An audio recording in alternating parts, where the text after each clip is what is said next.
Primeira coisa vai ser boas-vindas do nosso CEO global, que fica na Espanha, que eu vou conectar com ele via Google Meet, que é Eduardo Assança. Fala em espanhol ou inglês, eu acho que ele vai falar em inglês hoje, não fala português, mas é só 5 minutos, agradecendo todo mundo e falar boas-vindas para todos. Então vamos começar o evento e muito prazer ter vocês todos aqui conosco. Perfeito. Bom dia a todos. É enorme prazer dar boas-vindas ao primeiro Identity and Business Day da Veridas em São Paulo. Muito obrigado por estarem aqui hoje para falar conosco sobre identidade, fraude e, sobretudo, negócios. O Brasil é uma região estratégica para Veridas. Estamos aqui para o longo prazo, como equipo local em São Paulo, próxima de nossos clientes, parceiros e do mercado brasileiro. Espero que este seja o primeiro de muitos Identity and Business Days no Brasil. And now, before my Portuguese becomes the first identity fraud case of the day, I'm going to switch to English. Thank you very much for coming by. Muito obrigado. Look, 11 years ago, when we started Veridas, digital identity was very, very different. Back then, identity verification was mainly a way to differentiate yourself. Could I onboard a customer remotely? Could I make the process faster? Could I avoid asking someone to visit a branch? Identity back then was an enabler of a better customer experience. But today it's totally different. It's something much, much bigger. From my point of view, from Veridas' point of view, identity has become the backbone of any digital business. If you cannot establish with confidence who's on the other side of the screen, who's on the other side of the telephone line, everything that you build on top of that is very, very fragile. From opening a current account, getting a loan, making a payment, signing a contract, whatever. And now, as you know, increasingly interacting even with AI agents. And of course, in the age of generative AI, trust is no longer a feature, is the backbone, is the infrastructure. And this leads to something that we have believed at Veridas since day one. And I think this is a very important message for our Brazilian market and colleagues. No? Technology companies must own their technologies. This is something that we have very firmly think about it during these 11 years, because fraud is changing incredibly fast. It changes on a daily basis. Deepfakes, injection attacks, synthetic identities, fake documents, they change every single day. And one cannot fight this battle if the most important parts of your technology are outside your control. That's why we have this bet on our own technology. And that's why we have invested for years in building our own technology portfolio across liveness detection, biometrics, top tier, recognized by the NIST, document verification, anti-fraud detection, wallets, etc. Right? So for us, ultimately, every one of you there are looking for what I call the magic triangle, right? Which is having the best user experience that you want to offer to your customers. You want to have the strongest fraud protection. And the third is the lowest possible cost at scale, right? So our obsession has been to find the right balance between these three sides of the triangle, right? User experience, fraud protection, and lowest cost at scale, right? Now, something very important is happening to us in our journey. As you probably know, we are joining forces with Fourthline, with a Dutch company in the Netherlands, and we are going to merge, okay? This is very important for you as customers because there is a very big strategic fit between the two of us. We complement each other very well in the type of technologies that we have developed. We complement each other in the geographies that we work. They are very strong in Central and Northern Europe, while we are really strong in Southern Europe and the whole Americas, okay? And the third one, which I think is the most important, complementary in terms of industries. We have been very successful working with traditional banks, and Forline has been really, really successful with neobanks, fintechs, what I would say challenger or neo brokers, etc., like Revolut, Trade Republic, etc. So I like to say now that this my triangle of user experience, fraud, and cost has become now a square. And this square has now 4 corners. It's user experience, is fraud protection, is cost, and compliance. Okay? Now there are a 4th dimension, thanks also to this Forline joining forces with us, right? So our ambition, identity life cycle, from customer onboarding to doing authentication, preventing fraud, KYC, and anti-money laundering requirements, okay? Always with a lot of focus in compliance and regulation. And that's why Brazil is so important for us. Okay? You know, Brazil for us combines sophisticated financial institutions, extraordinary digital companies, huge amount of talent. The level of professionalism that we find in Brazil is incredible, and also bigger scale, and of course, very, very, very complex in terms of fraud challenges. You are facing every day, I would say, the most difficult country in the world in terms of fraud challenges at the same time with business challenges. So it's a very, very, very challenging region and very attractive for us, okay? So we are not there simply to sell technology from Europe. That is not what we never do. Eh? We want to build in Brazil with Brazil, okay? That's why we have local knowledge, local people, local relationships with our more global technology and experience, okay? So today, I encourage you to be very open, no? And share your problems, say the fraud patterns that you're seeing. We are going to share with you what we are learning from different markets. We are going to do some demos, share what you believe the industry is still doing wrong. It's very important for us to know what we are doing wrong because we are constantly trying to improve. So we have our ears very, very open to hear what's your opinion about the industry. So challenge us a lot, because this helps us to make us better. So that's what is the business day is about. It's understanding to each other how we can do better identity solutions and create better business for all of us. Thank you very much. Muito obrigado. Aproveitei muito o dia. Espero estar presencialmente com vocês em São Paulo. Have a fantastic event. Thanks very much, Eduardo. Obrigado. I thought you were going to brag about winning the World Cup, but you didn't bring that to to the discussion. I'm happy. Thanks very much. We are still losing against Brazil. Okay, so we only have 2, and Brazil is the leader, undisputable. So there's no question to talk about football in Brazil. Okay. Ciao. Muito obrigado. Thank you. Bom, obrigado. Apesar de ser em inglês, ele fez uma boa introdução em português e espero que todos entenderam. Obrigado para Eduardo. Vamos lá. Esse evento não é sobre mim, mas eu vou só trazer um pouco do histórico, né? Dá para perceber, quem não me conhece, que tem um sotaque e veio para o Brasil agora faz quase 20 anos. Quando veio ao Brasil, fraude que se falava na época ainda era chupa-cabra. Essa época, alguém teve de lembrar, e fraude de subscrição, né? Principalmente dados, de cruzar dados de endereços, de nomes, tudo isso para ver quem, né, fazia um fraude, trocando nome com outros e lá no Praça da Sé comprava os dados, etc. Esse tempo mudou bastante, esse tempo todo. 2012 foi a primeira vez que eu comecei a trabalhar com biometria. Quando os bancos lançaram, que ainda tem, né, nos caixas eletrônicas, conheço algumas pessoas aqui com quem eu trabalhei com isso, fui apresentar isso nos Estados Unidos. Trabalhei na Serasa Experian na época.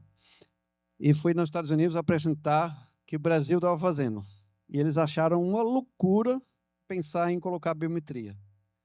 Eu vou dizer, a gente tem uma divisão da Veritas nos Estados Unidos e já está trabalhando com biometria, mas o Brasil está muito à frente. Isso parece tão longe, mas a gente vem trabalhando com a identidade ligada à biometria, né? Não é nem assim, longe de ser uma novidade, né? Então já avançou muito esse tempo. Mas não faz muito mais do que uns 13, 14 anos que a gente estava aprendendo sobre fingerprint, tudo isso, aí entrou biometria de voz né, biometria facial agora. Esse evento aqui é grande prazer. Eu vou fazer uma introdução um pouco, quem não conhece a Veritas, então tem uma apresentação aqui. Não é essa a ideia é demonstrar um pouco. Escolhemos 3 coisas que a gente acha que destaca para Veritas, porque o mercado é grande e aquilo que a gente acha que é mais relevante para o momento. Então, vou falar um pouco sobre isso primeiro, antes dos painéis. E eu vou precisar do meu ajudante Edu daqui a pouco. Primeiro, a programação, estamos um pouco atrasados, vamos, né, não dá para falar mais rápido, mas vamos acelerar, obviamente, o dia para respeitar a agenda máximo possível. Eduardo fez a parte dele, agora eu vou fazer uma apresentação, um workshop, vamos chamar assim, mais ou menos aí de uns 20 minutos que tem. Depois eu vou ter um painel com o Jefferson Honorato do Bradesco, não falar sobre a fraude, mas o outro lado da moeda, que é a user experience, que é sempre o balanço, que é o contraponto de segurança e fraude. Vai ter um coffee break e aí vai ter o painel falando mais sobre fraude, IA e avanço disso com as pessoas que a gente vai apresentar daqui a pouco. Depois vai ter um brunch e o networking aí com as pessoas. Bom, Veritas, para quem não conhece, é uma empresa espanhola, situado em Pamplona, na Espanha, bem perto da fronteira com a França. A gente tem escritório em 9 países, a gente atua em mais países, até Austrália, outros países, mas a gente tem um escritório aqui em São Paulo, Edu está em Buenos Aires e também olha para a região América do Sul. 3 assim, coisas importantes nesse momento sobre a Veritas, né? A gente trabalha com a identidade, somos uma empresa de identidade, mas a gente trabalha com biometria facial, biometria de voz. A gente olha certificações acima de tudo. A gente é uma empresa europeia, então Europa é um mercado muito regulado, então a gente é uma coisa que se destaca na Veritas. Ainda mais que o Eduardo falou que a gente recentemente teve uma fusão com a empresa Fourth Line, que é uma empresa de Know Your Customer, AML na Europa, e aí fortalece, vamos chamar assim, esse viés ali para certificações. E como o Eduardo também falou, a nossa tecnologia é 100% desenvolvida na Veritas.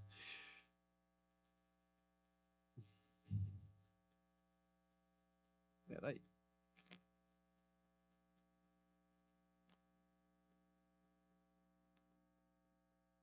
Não sei. A pilha não trocou. Será se ele trava aqui?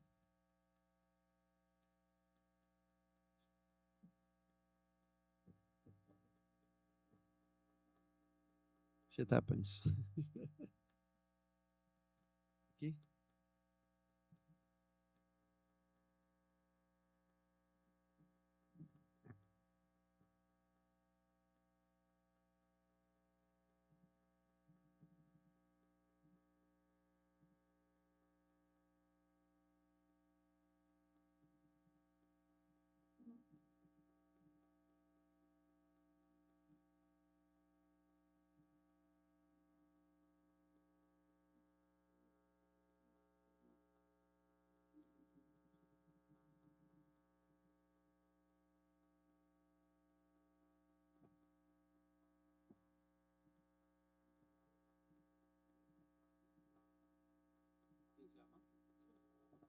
Vamos reiniciar a máquina.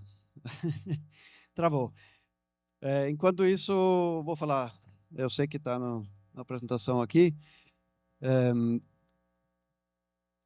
Consegue?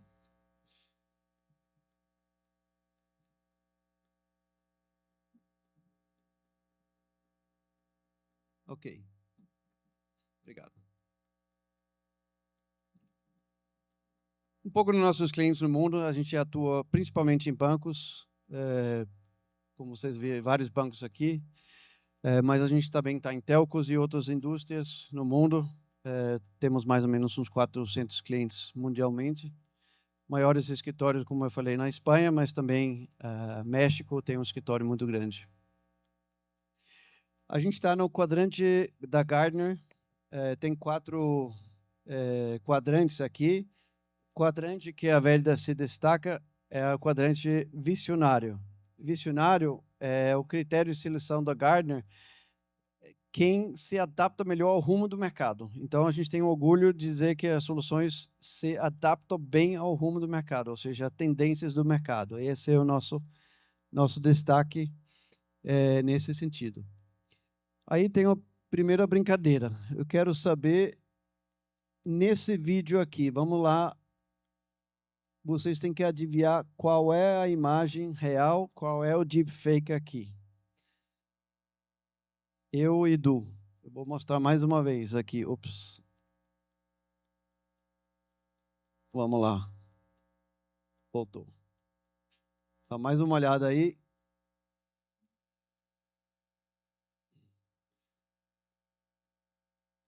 Tá de brincadeira comigo. Ok. Quem viu a minha imagem aqui? Quem viu do Edu? Quem aqui acredita que a imagem minha seja real? Quem acredita que esse seja real? Quem que acredita que esse seja real? Alguém?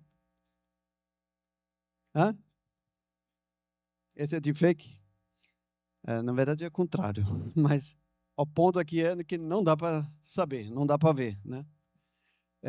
A evolução de deepfakes em 2021, tem clientes aqui, vocês têm muitos mais exemplos, mas 2021 era mais ou menos assim, né? Bem assim, movimentos assim bruscos, né? E hoje em dia você vê imagens ultra realistas, né? Vocês com certeza têm visto esse tipo de imagem. Um outro software aqui que a gente tem visto no mercado, o Simon é um consultor nosso, que demonstra, trabalhou no mercado muitos anos. Existem ferramentas como essa aqui, onde você pode imputar seus dados, colocar a sua foto e produzir documentos deepfakes, né? Não é só imagens, né, nos selfies, mas documentos que têm aparências dizer, vamos chamar assim, documentos hiper reais. Então, uma das coisas que a Vedas faz no mundo inteiro é validação de liveness de pessoas e validação de liveness de documentos, vamos chamar assim, né? Porque tenha todas as características, validação de dados, muitas vezes são dados, maioria das vezes dados reais, mas são detalhes bem difíceis de detectar também quando se fala de documentos. A ideia aqui é fazer a primeira apresentação de como são feitos de forma mais simples possível, um dos injection attacks, né, ataques de injeção que a gente vê no mercado. Só para situar né, vocês aqui, tem dois tipos, dois grupos de ataques, né? Tem aquele de ataques de apresentação, que é alguém colocar um celular, um papel, algo na frente da câmera, ou seja, algo na frente da lente da câmera para parecer uma pessoa real. Então, esse eu diria que em 2021 para frente era o modus operandi, e aí agora os ataques de injeção, que é dividido em dois grupos, manipulação de dispositivo, manipulação do canal, é o modus operandi que está dominando. Por quê? Você consegue injetar uma foto no sistema, é muito mais fácil do que ficar brincando com a tela do celular na frente do lente, né? Então, a ideia é mostrar na prática como isso é feito. Nós vamos fazer isso, se você quer explicar aqui como vai fazer isso, aí vai fazer o demo aqui. Com certeza. Obrigado, Anders. Prazer, pessoal. Desculpas pelo meu sotaque argentino. Mas, antes de começar, eu gostaria de fazer duas perguntas para vocês. E a primeira é se pode levantar a mão as pessoas que acham que este ano temos menos fraude que o ano passado. Ninguém, né? E a segunda pergunta é quem acha que o fraude está virando cada vez mais sofisticado e está evoluindo muito rápido. O mundo todo, né? Então, duas coisas. O fraude está se acrescentando, né? Cada vez mais fraude, cada vez mais sofisticado. Então, a ideia hoje é mostrar um pouco que tão simples é fazer um tipo de fraude dos novos, né? De injeção. Então, só para explicar, depois vou fazer. A gente vai pegar uma foto de uma pessoa que é de uma empresa espanhola no Brasil, que ele talvez tem muito dinheiro, eu sou defraudador, eu sei que é uma pessoa importante, então vou pegar foto de LinkedIn, por exemplo, ou de Instagram, ou de Facebook. Ou procura seus nomes e olham que fotos tem ali, né? Só com uma foto da cara e pagando R$ 50 no Kling AI, que é um software aberto na web para fazer esse tipo de coisas, eu consigo gravar um vídeo da minha face, sim, e colocar a cara do objetivo, do Anders neste caso. Ali depois eu posso utilizar uma ferramenta como uma câmera virtual. OBS é gratuito, vocês provavelmente conhecem. Eu tenho um primo que faz vídeo no YouTube e ele utiliza esta ferramenta para outra coisa, mas eu sou defraudador e posso usar para fazer coisas ruins. E depois vou usar essa câmera virtual para injetá-la num processo de onboarding num banco, por exemplo. Sim? Vamos lá.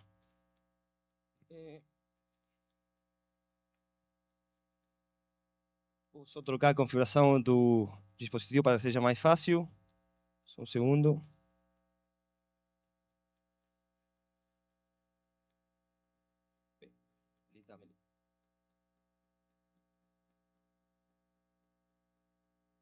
Então, aqui eu tenho meu banco digital, o Veritas Bank, e eu posso tentar ser cliente, né? Então, vou preencher os dados que sempre são solicitados pelo banco.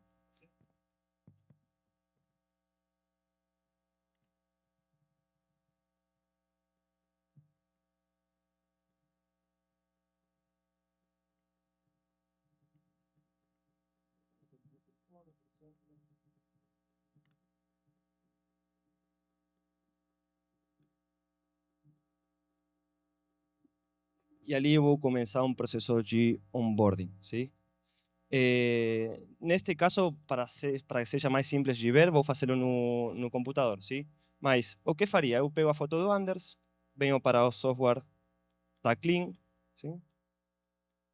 Ali eu já tenho meu usuário.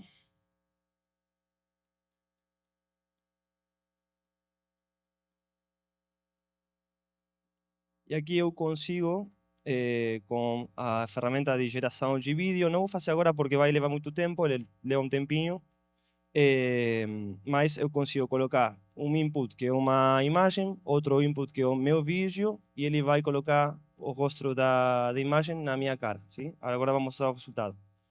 Então, vamos fazer o onboarding, sim?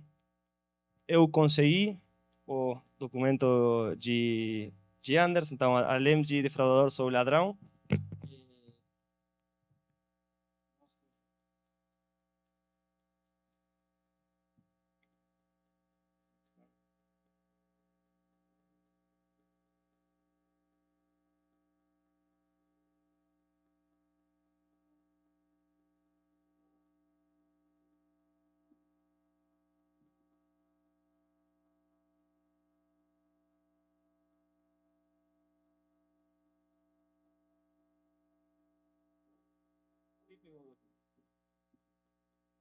Então, agora vai começar a mágica, sim? Eu consigo trocar aqui qual câmera está sendo utilizada, sim? Eu posso pegar minha câmera virtual, posso pegar a câmera do dispositivo, sim? E ali eu peguei, por exemplo, o OBS. E aqui eu tenho minha ferramenta de câmera virtual, onde tenho primeiro o meu input da minha câmera, mas também tenho ataque de injeção, sim? Onde eu já fiz esse vídeo com meu rosto e o rosto do Anders, sim? E agora eu consigo, tão simples como isso, fazer a validação dele. E ali eu consegui fazer um ataque de injeção. Vamos ver se para, né? Tomara que pare. Pide para preencher um formulário, sim.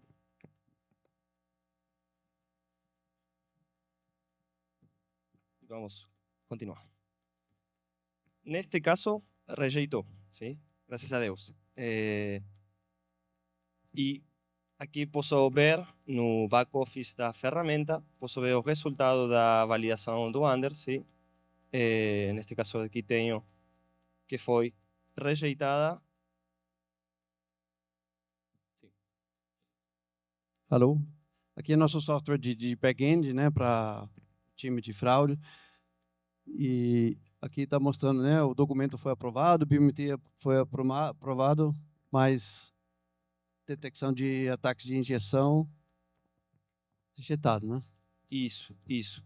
O que a gente fez foi detectar essa câmara virtual, sim? E parar o ataque. Bem, isto é só uma das mais simples, um dos jeitos de fazer isto. Sim? Tem mais de 150 jeitos diferentes de criar uma imagem e tentar que o aplicativo ache que essa imagem que está capturando no momento. Sim? Você pode fazer uma substituição do canal, sim? Um ataque do estilo Man in the Middle, que é também bem conhecido no mundo da cibersegurança, ou pode também fazer uma manipulação do dispositivo. Pode interceptar o código do aplicativo, o código da comunicação, ou pode usar uma câmera virtual, que é este tipo de ataque que a gente mostrou recente. Ou seja, o modus operandi que foi demonstrado aqui foi especificamente esse aqui. Esses metodologias definidos na TS 18099 vai virar um padrão de como ser certificado contra ataques de injeção, que é esse mapa aqui. Então, o que esse mapa aqui mostra é que para você ter uma certificação como provedor, você precisa passar, e tem já existe na França laboratórios que a gente fez a certificação. Deixa aí só um pouquinho, Edu, que é um processo de alguns meses, tem 3 níveis, o mais avançado, tanto nativo quanto web, que a gente tem que passar por provas em todos esses tipos de ataque que a gente mostrou uma aqui. Que talvez é o mais conhecido aí, mais fácil de aplicar. Alguns são bem mais avançados, manipulação de código, ouvimos até tipo de ataques onde foi criados sistemas operacionais falsos, só para entender a complexidade das coisas. Né? Sim, Edu. Ok. Vou avançar. Aqui ficou um pouco técnico, vamos voltar ao mundo mais simples. Então, existem 3 níveis que a gente trabalha na Veritas. O nível de ataques de apresentação, garantir que é uma identidade real, né? A gente pode consultar birôs externos, que tem bases, a gente tem as proteções contra ataques de apresentação. Também temos essa certificação TS 18099, que é para proteger contra ataques de injeção, dividido em 2 grupos, proteção a canal e proteção de dispositivo. E a última, que vamos falar um pouco agora, mostrar um demo, vai que entra um fraude, vai que tem um ataque, que a gente tem que garantir é que esse ataque não se replica massivamente. Então, a gente trabalha em 2 aspectos. O dispositivo, se passa uma vez, ele passa uma vez só. A pessoa que ataca essa foto, esse deepfake, só entra uma vez só. A ideia é mostrar um pouco como a gente faz isso. Então, de novo, vamos ser um pouco mais práticos para poder demonstrar como que a gente trabalha esse lado aqui. Esse aqui está muito difícil de trabalhar. Não, estou falando Então, detecção de ataques massivas.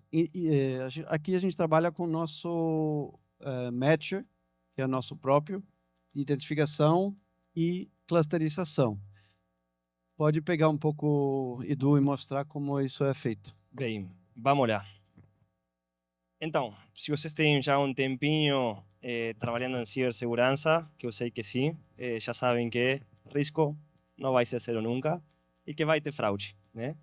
Essas são as coisas que a gente já sabe. Então, a gente tem desenvolvido algumas ferramentas para o que fazer quando a fraude acontecer. Okay? Como consigo frenar? O fraude já aconteceu e o fraude que eu já tenho há muitos anos. Então, vou trocar novamente aqui para mostrar.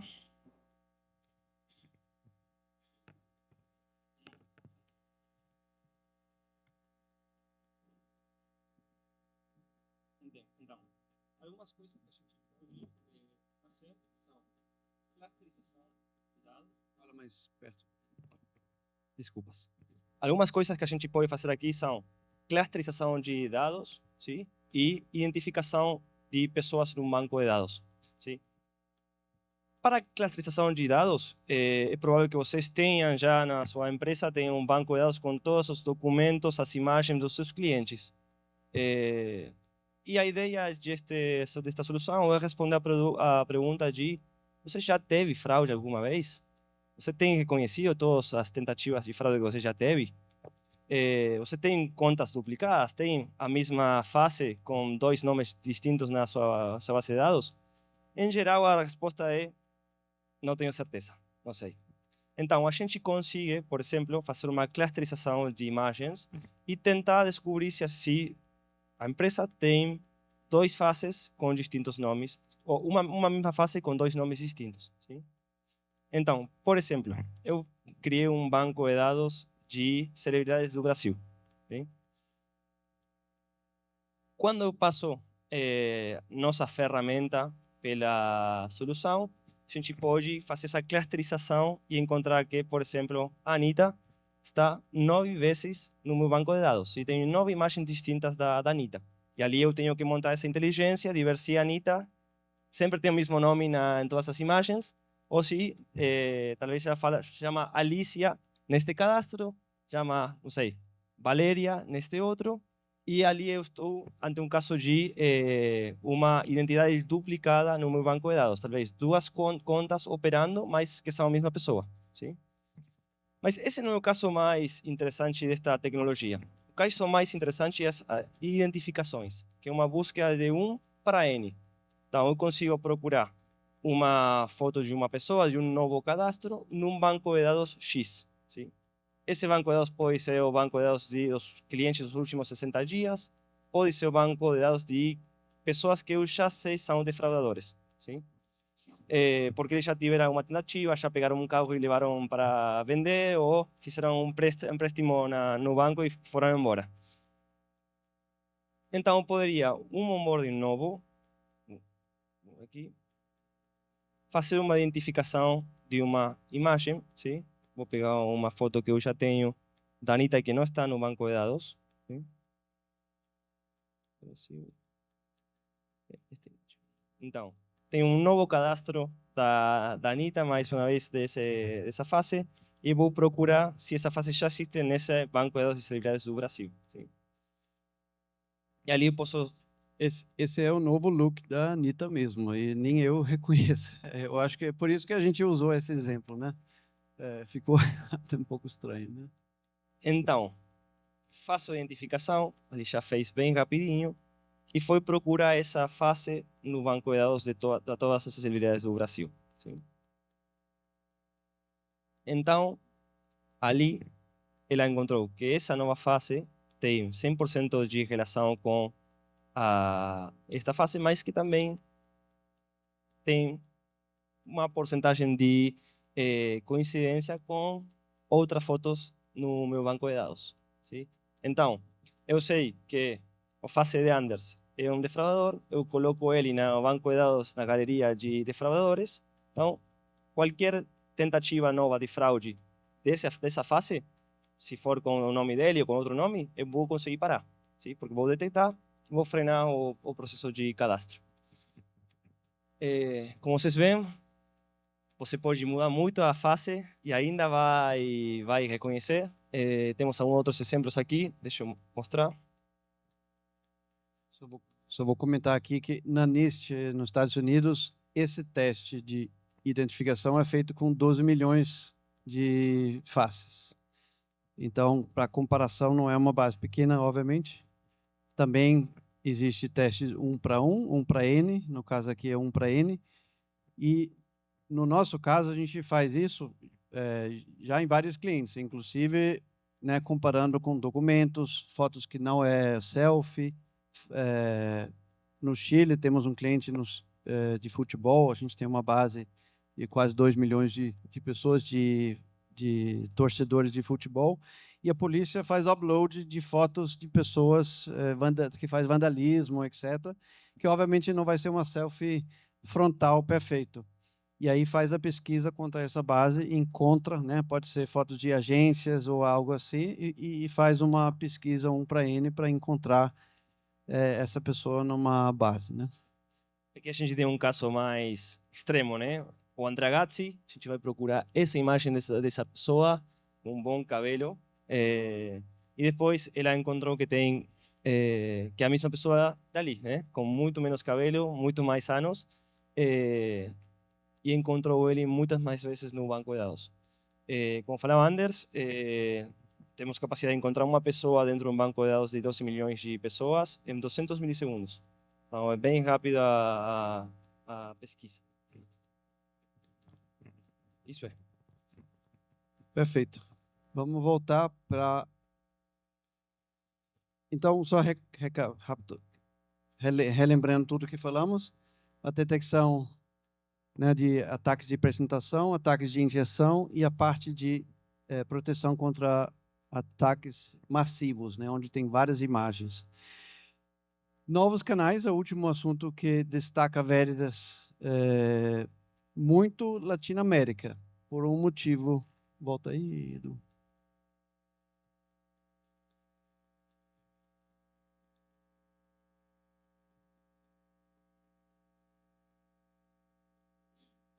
Paciência. Um motivo especificamente. WhatsApp. Bom, já todo mundo aqui deve ter WhatsApp. 148 milhões de usuários tem no Brasil. É o segundo mercado global de WhatsApp e todos usam para fins diversos. O número interessante é que 69% dos usuários de WhatsApp usa isso para conversar com instituições privadas, né? Bancos, telecoms, varejo, etc.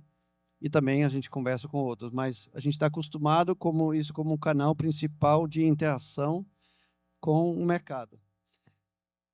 Outro dado aqui é que em bancos, por exemplo, a metade dos bancos utilizam a WhatsApp como canal para fazer transações de Pix, por exemplo.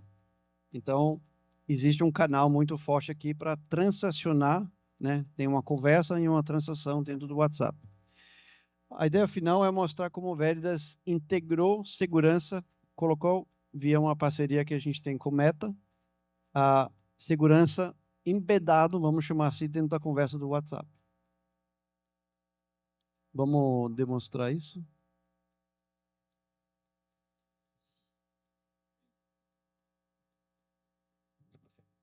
Ali temos meu WhatsApp, sim, está no aplicativo de WhatsApp. E vou deixar o Anders fazer com seu documento, né?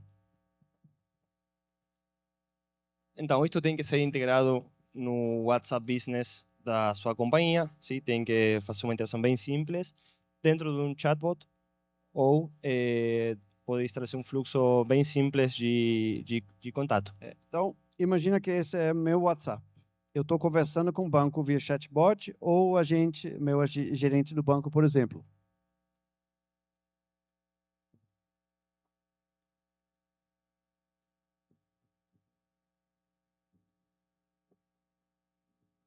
Eu só quero mostrar a tela aqui.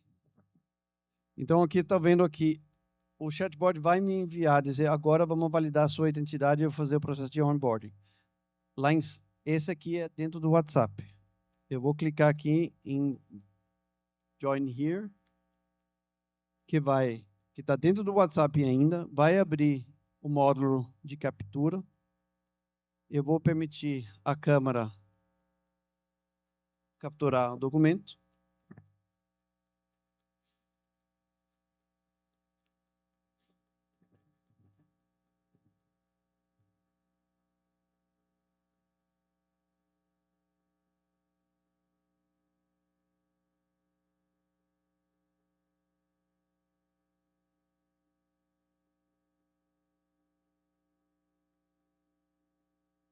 E, por final, vou tirar selfie. Ou seja, é um procedimento normal de onboarding básico. Pode ser só autenticação também. O ponto aqui é que eu não saí em nenhum momento do WhatsApp. Eu estou com o WebView dentro do WhatsApp. Eu valido a identidade e aí ele volta automaticamente para a conversa do WhatsApp falando que a minha identidade foi validada. Deixa eu ver aqui.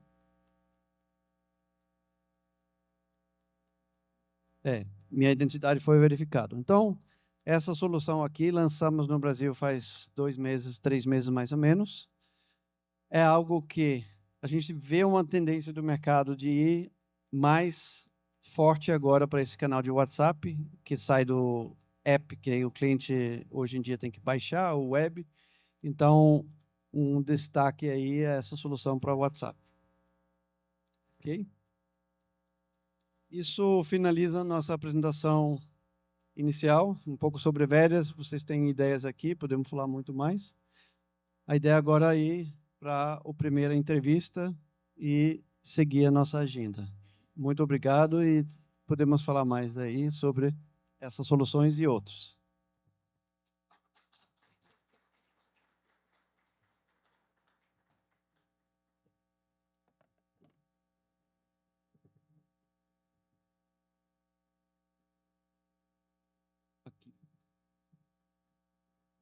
Agora eu vou convidar o Jefferson Ricardo Garcia Honorato para a entrevista. É um enorme prazer de receber o Jefferson e o tema dessa primeira entrevista vai ser, em grandes, assim, de forma mais simples, a experiência do cliente. Obrigado, Jefferson. A ideia surgiu aqui, essa aqui, nós somos uma empresa, né, de identidade, antifraude, mas sempre se discuta o outro lado da moeda, o balanço com a experiência do cliente. E nosso entendimento é que é tão importante quanto, e aí é sempre essa briga entre como que eu transformo minha instituição para olhando para o cliente final, e não só olhar para a questão da segurança, mas é uma coisa que tem que ter uma convivência das duas coisas em conjunto. Esse não é uma batalha, é uma convivência em conjunto. Então, o Jefferson está aqui comigo para a gente ter uma conversa sobre esse assunto. Obrigado, Jefferson. Fica à vontade. É. Muito bom. Eu, como virginiano, ia pedir isso, tá? Bom,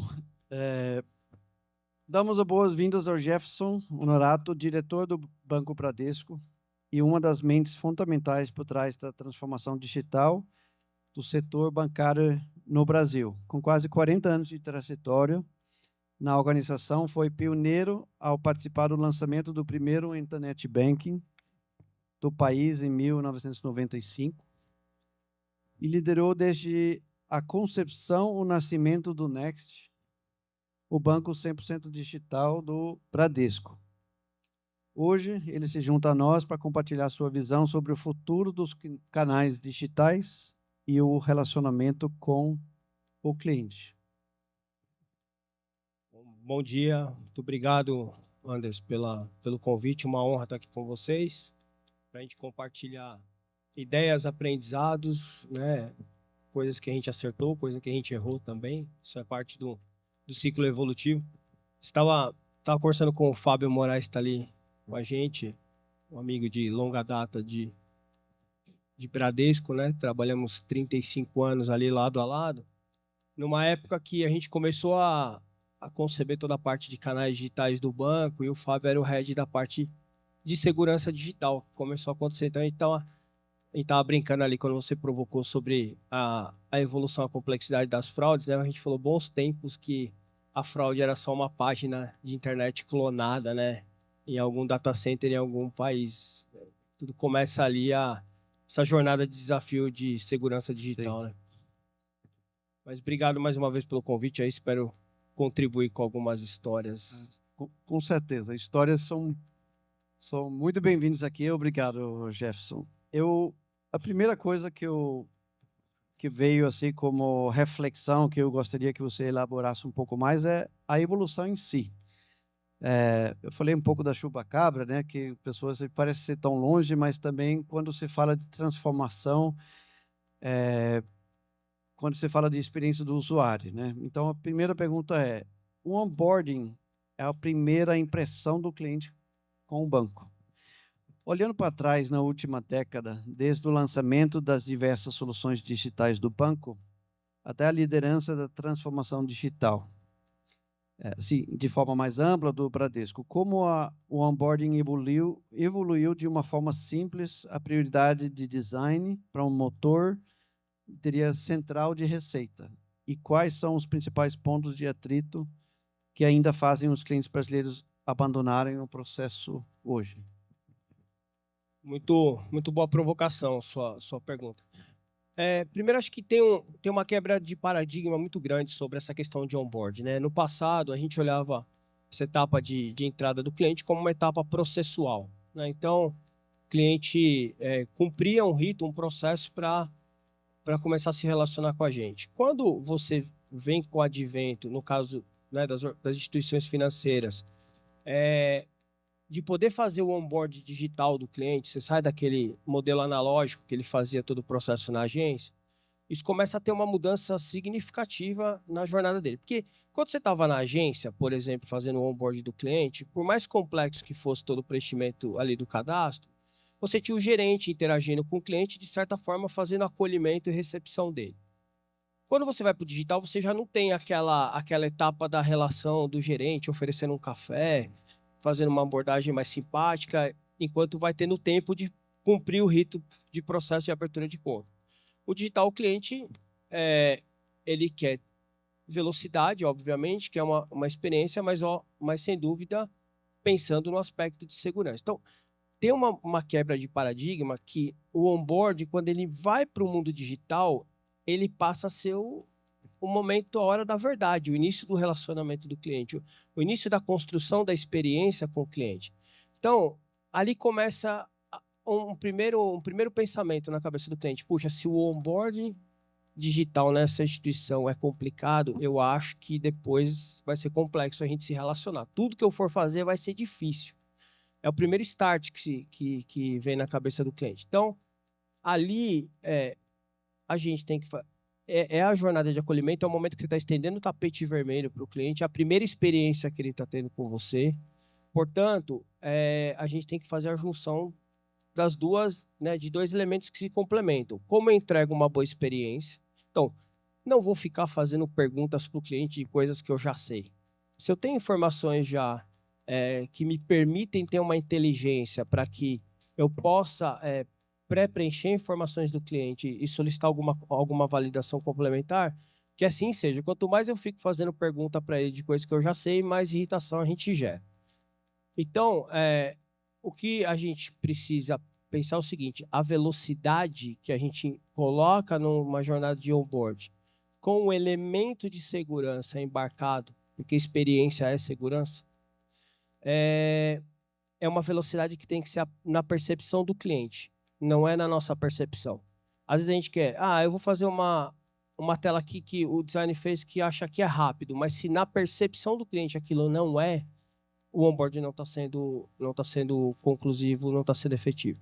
Então, eu escutei uma frase esses dias que eu acho muito bacana e ela cabe em várias etapas da conversa que a gente vai ter, que é o seguinte: a tecnologia, a boa tecnologia é aquela que ela é complexa para dentro, mas ela é simples do ponto de vista de uso do cliente. Né? Complexa, porque tem todo o processo muitas vezes de implementação, mas quando você entrega essa experiência para o cliente, ela tem que ser simples. E aí, hoje, o onboarding saiu do rito processual, saiu do rito transacional, saiu do cumprimento efetivamente de uma etapa regulatória para primeiro contato, primeiro relacionamento com o cliente. Primeira forma como você constrói a visão e a experiência com ele. Mas aquilo que precisa perguntar ao cliente hoje versus 10 anos atrás, mudou? Ou é a mesma quantidade de informações? E o cliente sabe que ele quer? Agora versus antes, ele só quer talvez um cartão, um produto, mas não sabe realmente o que ele quer. Como isso mudou assim? Isso mudou substancialmente, né? Mudou desde a parte regulatória, né? Que hoje você... vou dar um exemplo ilustrativo, né? Antes, mesmo quando você fazia a jornada de onboarding digital, no caso de banco, você tinha que pedir para o cliente fazer um upload de um documento de comprovante de residência. Né? Depois disso, já com geolocalização, com informações que você tem em birôs, essas coisas, a própria legislação pode eliminar.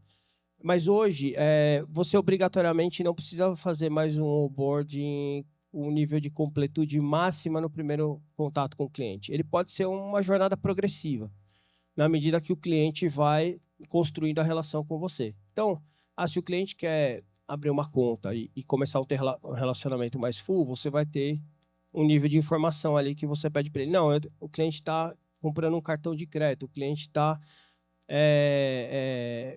querendo só fazer a compra de um consórcio. Então, hoje você consegue, através da tecnologia, através da forma como os produtos operam, customizar o onboard do cliente para que ele possa acontecer de forma progressiva. Você não precisa na entrada já construir toda a complexidade para ele. Ele vai progressivamente evoluindo na relação com você. Perfeito. A segunda parte da pergunta que eu fiz aqui foi o que faz um cliente abandonar o processo, na sua visão? O que você tem a dizer sobre isso? A gente fala o seguinte, quanto mais a jornada, tudo que acontece numa jornada de onboard, ela transcende a questão regulatória, ela tem um aspecto de segurança. Porque se eu vou me relacionar com o cliente, vou dar um crédito para ele depois, tem toda a parte, a gente hoje tem que cumprir toda a parte do conheça seu cliente, né, do Know Your Customer. Então, tudo isso está baseado em aspecto regulatório de segurança. Agora, quanto mais invisível, né, a segurança for ali para o cliente, melhor. Ele só tem que sentir que está se relacionando de forma segura, mas obrigatoriamente eu não preciso ficar a todo momento provocando ele nas etapas com os eventos de segurança para que ele se sinta seguro. A segurança tem que ter baseada muito na percepção. Então, o que faz o cliente abandonar? São as diversas fricções que são geradas muitas vezes dentro desse processo, né? Seja você pedir um documento que o cliente não está com ele a todo momento, mas você já sabe, já tem aquela informação, então para que pedir aquele documento? Você tem uma jornada muito longa nas etapas de preenchimento de informação, né? Você ficar pedindo para o cliente fazer uma série de confirmação de informações que você já sabe. Então, tudo que gera fricção, no momento de onboard, o cliente para no meio e abandona. E repensa. Né? E hoje a gente tem uma questão que é uma realidade de comportamento de público dentro do país. Em média, as pessoas têm 3 ou 4 bancos no seu celular. Tá? Isso é uma realidade. O advento da gratuidade, né, no acesso às contas digitais permitiu com que também as pessoas passassem a experimentar uma série de experiências. Então, quem entrega ali... Eu começo a fazer a jornada numa determinada instituição. Essa jornada começa a se tornar complexa, começa a me pedir um monte de coisas, começa a ter infinitas telas de preenchimento. Eu observo que não tem nenhuma inteligência implementada ali, eu vou para o próximo. Antes eu tinha que atravessar a rua, né? Para ir numa outra agência fazer a abertura de conta. Hoje é um clique. em outras palavras, né? 1 minuto de... É isso. Então, o cliente, ele é muito decisivo nessa questão. Me gerou fricção. Tá tomando o meu tempo. Eu não posso fazer seu onboard na minha hora de almoço, por exemplo, que é a hora que eu tenho tempo. Eu preciso fazer só na hora que eu estiver no lugar que tem uma luz que me... Não, então ele vai abandonar e vai para o próximo. Isso a gente acompanha para e passo ali nas etapas para ver. Sempre onde uma jornada está, onde o cliente está parando numa determinada etapa, e aí vai junto aos clientes entender por que ele está parando e tem que fazer o ajuste daquela jornada. Isso é um processo evolutivo contínuo. Isso me leva à segunda pergunta, que é o fluxo ideal de onboarding e autenticação também. Porque o título da nossa, né, validação sem atrito e velocidade, é o título da nossa sessão aqui. Fluxos de validação ultra rápidos, não é só rápido, é ultra rápido, né? Então, assim, como na prática é esse fluxo ideal? Você vê, por exemplo, instituições financeiras podem alavancar Open Finance, o pré-preenchimento, que você tocou um pouco, como de uma forma inteligente, em segundo plano, para transformar a velocidade em uma vantagem competitiva real. E você vê realmente o onboarding como um processo competitivo hoje, ou você vê que todas as instituições fazem mais ou menos da mesma forma?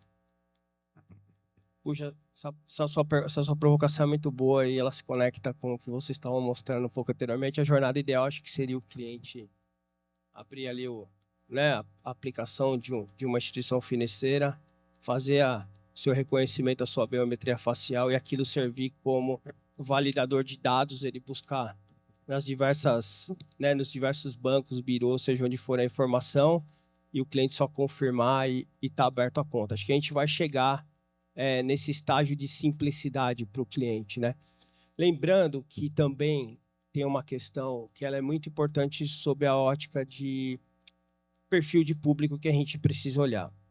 Outro dia, a gente faz, né? Hoje eu tô com a diretoria toda de transformação do modelo de atendimento remoto e digital do banco e toda a parte de operações também, toda a parte de back-office. A gente gosta muito de visitar a rede de agências também para conversar com os gerentes, com os clientes, até por que o cliente ainda tá indo lá na agência para fazer determinadas coisas que ele poderia fazer remoto. E a gente, quando vai construir uma jornada, e aí acho que a tecnologia vem para viabilizar muito dessa facilitação, a gente tem que pensar que nem todo mundo está com o smartphone de última geração na mão. Então isso é uma realidade. Outro dia, uma gerente fez uma provocação muito interessante comigo numa agência. Ela falou, olha, que bom que a gente está olhando isso, evoluindo naquilo e tal, e sempre reforça lá para o pessoal que está fazendo o desenho, que não seja só ficar com o iPhone atrás da mesa fazendo esse desenho, porque a realidade no dia a dia das pessoas também não é só essa. Então a gente precisa pensar nesse onboard que ele se diferencia por perfil de cliente, por nível de sofisticação da relação financeira que ele tem com a gente, e por isso que ele pode ser progressivo dentro dessa jornada. Agora, você me perguntou, sem dúvida que hoje é um fator de diferenciação, de competitividade e de avaliação do cliente. É aquilo que eu te falei, se o cliente começa a se relacionar com a gente, já vê um nível de complexidade maior ali na sua jornada, já está tendo fricção, parada, ele vai para o próximo. Tá? Então, assim, não é mais rito processual, é rito de experiência, é rito de entrada. É aquilo que eu te falei, a gente tem estudos antropológicos, não é só analíticos, que mostram, a gente usa muito de dados, logicamente, né? Como todos utilizam, mas a gente trouxe o elemento da antropologia também para estudar comportamento do cliente. A gente faz a junção com os dados para ver como esse cliente está percebendo e está querendo... Conta um pouco mais sobre isso. Eu achei interessante esse olhar e de trabalhar dessa forma aí com visão usuário. O que a gente acabou fazendo logicamente, o dado te dá uma série de informações, tendências e ali, quando você está analisando um onboard, por exemplo, a gente está falando muito de onboard, mas quando está analisando, o cliente está parando aqui nesse campo e tudo mais. Mas a gente foi também fazer estudo antropológico comportamental para entender momentos como aquele. Que momento que o cliente gosta mais de abrir conta? Né? É na hora do almoço? É à noite? O dado vai te dizer isso? Vai, mas eu quero saber por que ele está fazendo isso. Então, o dado te responde o horário, mas o porquê, a antropologia, ela traz essa informação para você. Aí, a gente foi entender também que aspectos o cliente considera como seguro para fazer uma relação com o banco. Então, para ele é o seguinte, não é quanto mais complexidade você põe em termos tecnológicos para ele, mas é a percepção dele do ponto de vista de segurança. Então, se você tem uma validação facial, uma biometria facial, se você tem uma etapa que é simples, mas que ele percebe segurança, aquilo para ele traz o sentimento. Se você começa a colocar uma série de tecnologias que vão complicando aquela jornada dele, ele começa a perceber a segurança como burocracia, não como experiência. Então, a gente foi, com a antropologia, estudar esses momentos de vida, essas percepções do cliente sobre experiência, sobre jornada, sobre segurança, para trazer para o design aplicar. Isso é retroalimentado constantemente. A gente junta essa visão com dados, ela é riquíssima para a gente em termos de comportamento. Perfeito, bem interessante. Eu vou pular um pouco para uma outra pergunta relacionada um pouco aos canais alternativas, né? Porque você falou de agência, tem, né, a gente conhece, call center, etc. Mas para abrir conta, o clássico, né, convencional é baixar um aplicativo e aí você começa a preencher, etc. Nós mencionamos aqui o WhatsApp, por exemplo, como um canal, eu não vou dizer novo, mas recente, vamos chamar assim. É uma alternativa para prover um processo natural, né? Uma extensão de uma conversa, um chatbot, que é o primeiro momento que talvez com o cliente. A pergunta é a seguinte: com mais de 60% dos consumidores brasileiros se conectando com marcas por meio de aplicativos de mensageria, o banking conversacional está transformando plataformas como o WhatsApp em motores primários de receita. Em todo o setor, forçar os usuários a saírem do chat para links externos para se autenticar, se validar, no processo de Know Your Customer, isso cria uma enorme barreira de atrito. De que maneira a biometria nativa e a validação de documentos diretamente para um ambiente de chat altera a dinâmica financeira de aquisição digital e da originação de produtos para uma instituição como o Bradesco? Boa provocação e belíssima solução que vocês têm aqui. O modelo mudou significativamente, né? Antes a gente construía as soluções, construía os canais de relacionamento para que o cliente viesse até o banco. Então, isso continua existindo, obviamente, mas você tem lá desde uma agência até um aplicativo para que o cliente venha. Hoje o banco tem que estar nos canais que o cliente usa. Então, começa uma mudança por aí. Aí você tem que se adaptar ao universo e à realidade daquelas plataformas, tendo minimamente os ritos de segurança para que o cliente possa utilizar bem aquela jornada, aquela experiência. Você citou o caso do WhatsApp, por exemplo. O banco tem a BIA, né? Bradesco Inteligência Artificial. A gente vem trabalhando, aprendendo, evoluindo com a BIA ao longo dos últimos 10 anos. Então, tem uma jornada de aprendizado, de experimentação muito importante e de evolução, de uso, né? São milhões e milhões de interações que a gente já tem que retroalimentam a nossa visão de como o cliente está consumindo os serviços e os produtos. E aí a gente começou a levar serviços para o WhatsApp para que o cliente comece a usar. Hoje a gente já tem, por exemplo, o cliente pode fazer pela BIA no WhatsApp um Pix, ele pode fazer a consulta do seu saldo, ele tem recebimento de confirmação de transações que estão fora do perfil usual dele, ele recebe uma informação de pagamento que está para acontecer. Então a gente já vem experimentando, colocando serviços no WhatsApp e a gente percebe uma aderência muito positiva do cliente. E ela se resolve ali, naquele ambiente. O cliente não tem que sair para fazer uma outra autenticação. Isso é fricção. Se o cliente tem que sair do ambiente que ele está para fazer um outro fator de autenticação, um outro fator de validação, isso já quebra a jornada. A jornada tem que ser contínua, fluida, né? E ao mesmo tempo suave para o cliente do ponto de vista de experiência. Então, você tem embarcado dentro daquele canal, naquela jornada, a melhor forma de validação de autenticação para o cliente, isso é determinante para o sucesso daquela jornada.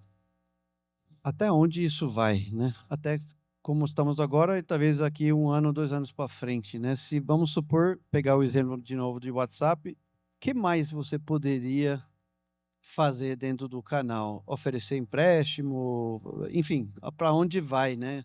Dá para ter um banco dentro de um WhatsApp, ou onde está a fronteira e onde o cliente talvez prefere o aplicativo, e enfim, né? Só colocando um pouco a sua visão. É muito boa. Ó, você já tem, no mundo você já tem banco que só opera 100% só no canal WhatsApp.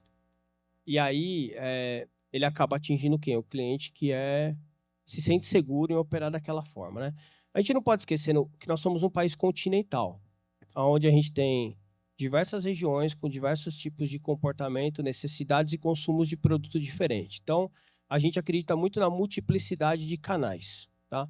O que a gente vem buscando ao longo do tempo é como você uniformiza as experiências. Não importa se o cliente está usando um canal remoto, um canal digital, um WhatsApp, um chat, seja o que for para transacionar, você tem que garantir que essa experiência ela seja muito parecida, independente do canal que o cliente está usando. Porque uma hora ele pode estar usando o canal A, uma outra hora ele pode estar usando o canal B, né?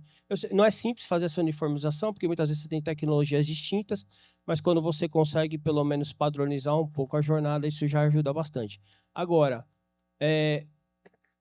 os canais vão continuar surgindo, né? Você vão ter cada vez mais outros canais, né? O cliente vai estar querendo daqui a um pouco, dentro de um chat GPT, fazer todas as suas transações com o banco. Fazer banking nos óculos, né? Próximo passo. A gente chegou, o Fábio lembra, a gente chegou a desenvolver a aplicação na época do Google Glass, né? Quando a Google lançou aquela sua primeira experimentação, a gente fez uma aplicação que o cliente...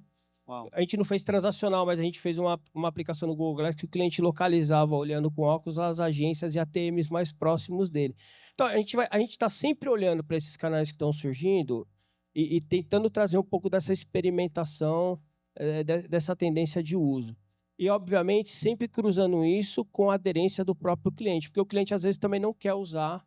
Ó, esse canal aqui é para entretenimento, esse canal aqui é para uso das minhas operações financeiras. A gente está... Olha, não é você estar em todos os lugares, é você estar onde o cliente quer que você esteja. E é isso que a gente está sempre olhando. Okay.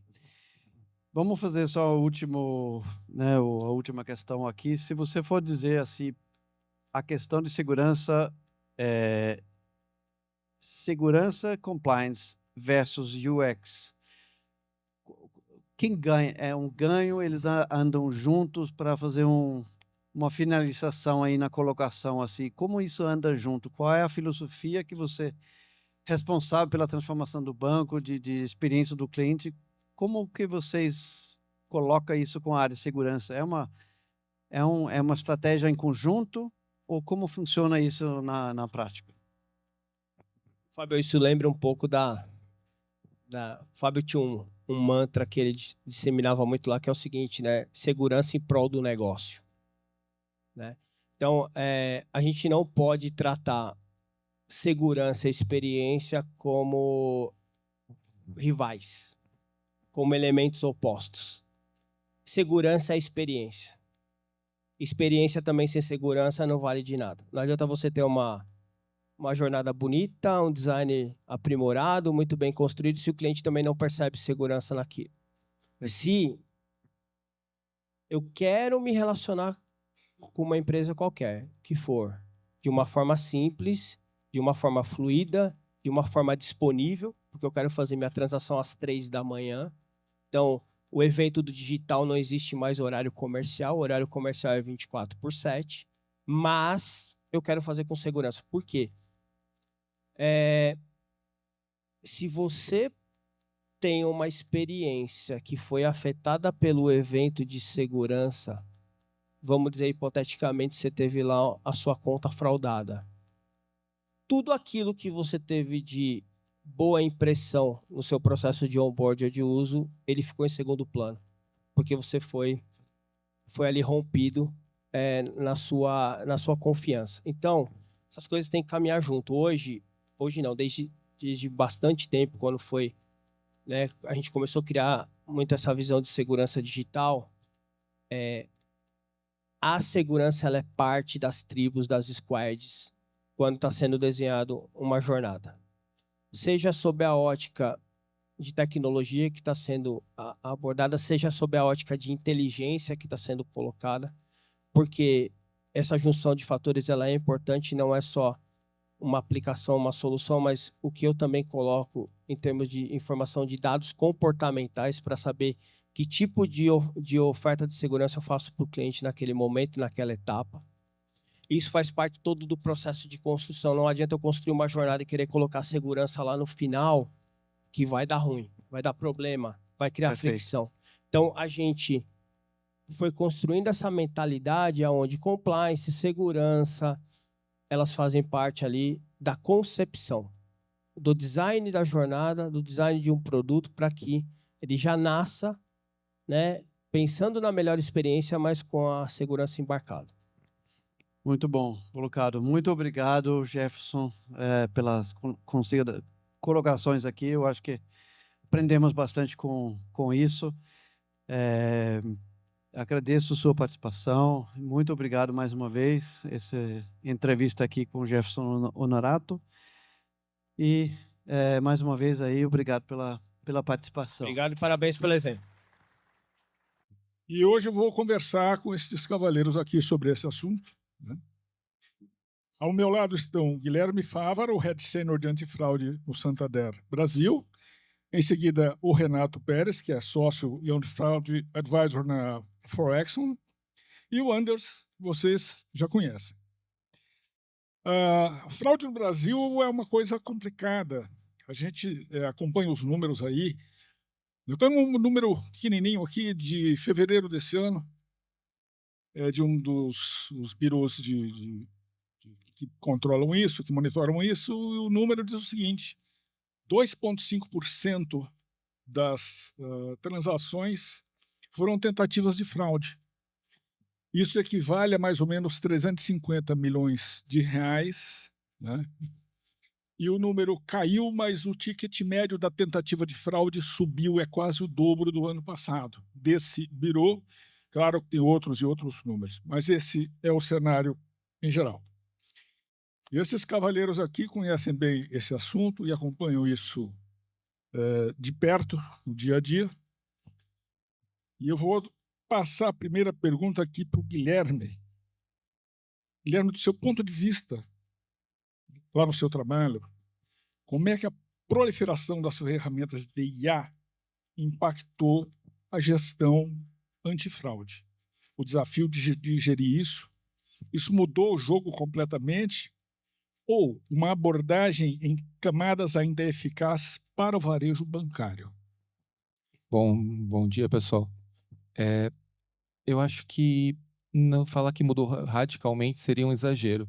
Eu acho que prevenção a fraudes ainda funciona na clássica proteção em camadas, mas a gente teve que mudar a forma de trabalhar e acho que a velocidade também. A gente estava comentando aqui nos outros fóruns, né? Há 10 anos atrás a gente estava falando de chupa-cabra, falando de outras modalidades que hoje parecem pré-história.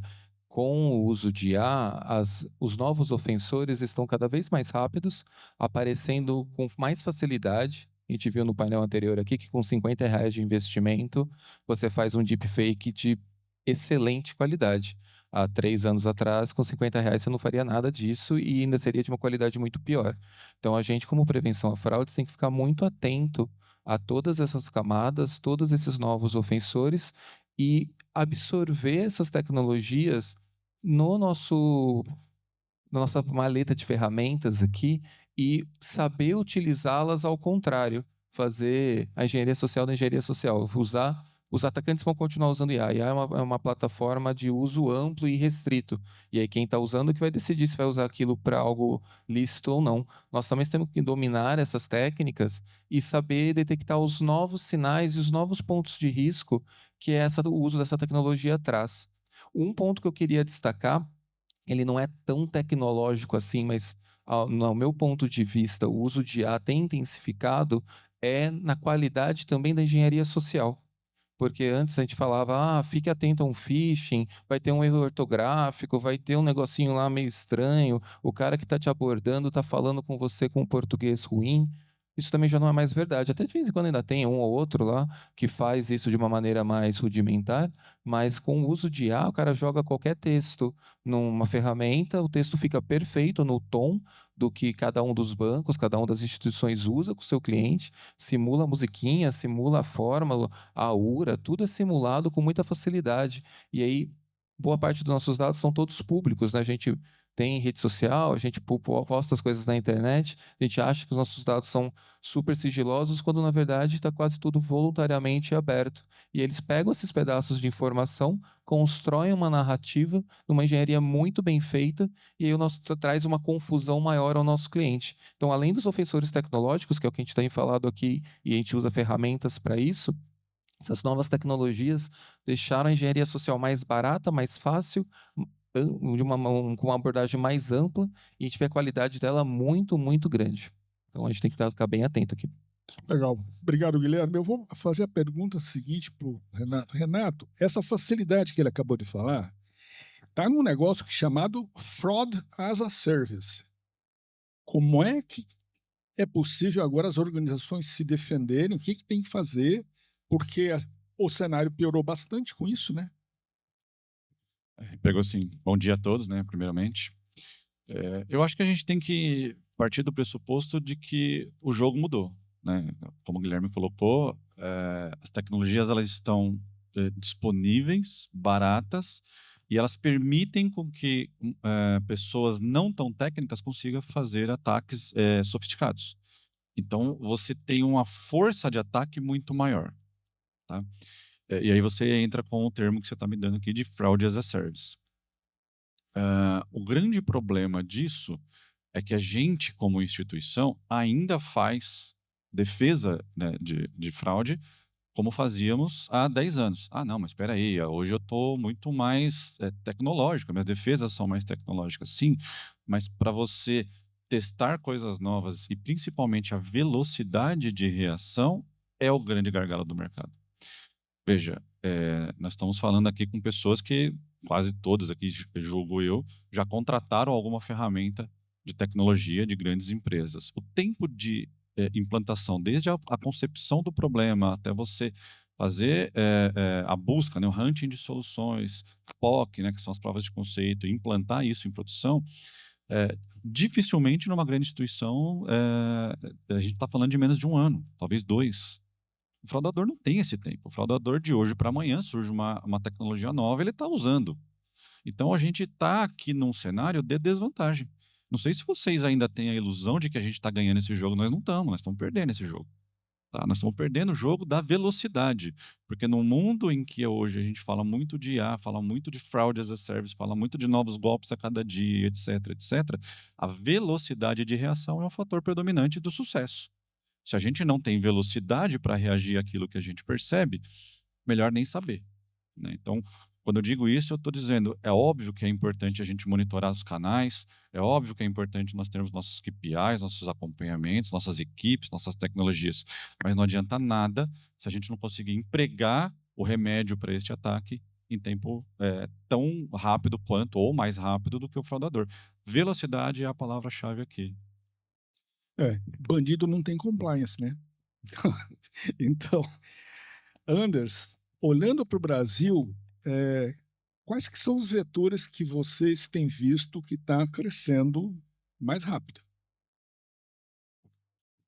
Eu acho que dois pontos que eu quero destacar aqui, foi mencionado pelo Guilherme, engenharia social é uma delas, que é mais fácil hoje em dia abordar e fazer clientes passar o seu acesso de alguma forma ao cliente real, está falando, ou alguém mandar um Pix para você e receber, ou seja, o risco é bem baixo. Então, com certeza é uma das formas, pelo menos eu sofri isso, então sei que acontece e sai muito na mídia e eu escuto muito isso como os golpes, né? E golpe continua em todos os segmentos, não só bancária.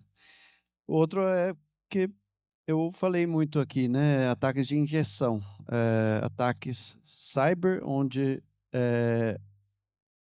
a forma de fazer qualquer um com um pouquinho de experiência consiga fazer.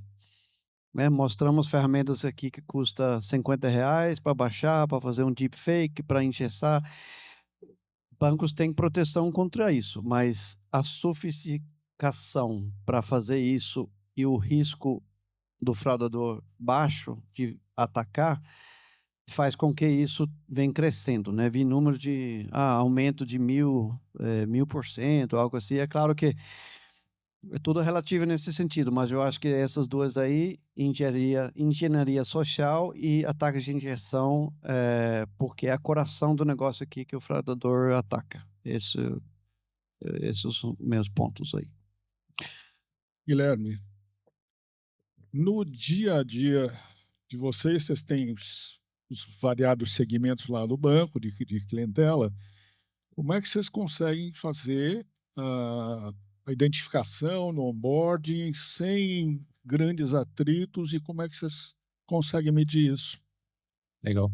A gente estava conversando depois aqui entre a conversa agora que o Jefferson trouxe na pauta anterior, e foi muito legal ver o lado do negócio, porque a gente está muito alinhado.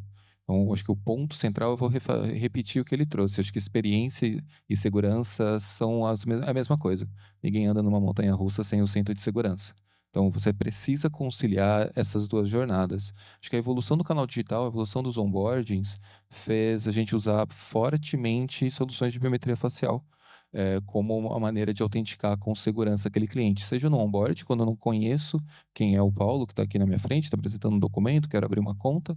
Então, a gente tem, né, um montão de dados que a gente consegue consultar indiretamente para fazer uma boa evolução dessa camada e pedir quase nada. A ideia é pedir o CPF dele e depois uma biometria no final e a gente conseguir consolidar. E eventualmente um telefone só para garantir que esse é o telefone que ele quer usar. Não que eu não saiba, mas as pessoas têm mais de um número de telefone, então às vezes você usa isso para positivar, mas tem um mínimo de pontos de contato, porém esses pontos são robustos. Então você faz uma tokenização do número de telefone, eventualmente tokeniza um e-mail ou não, mas você se apoia na biometria facial.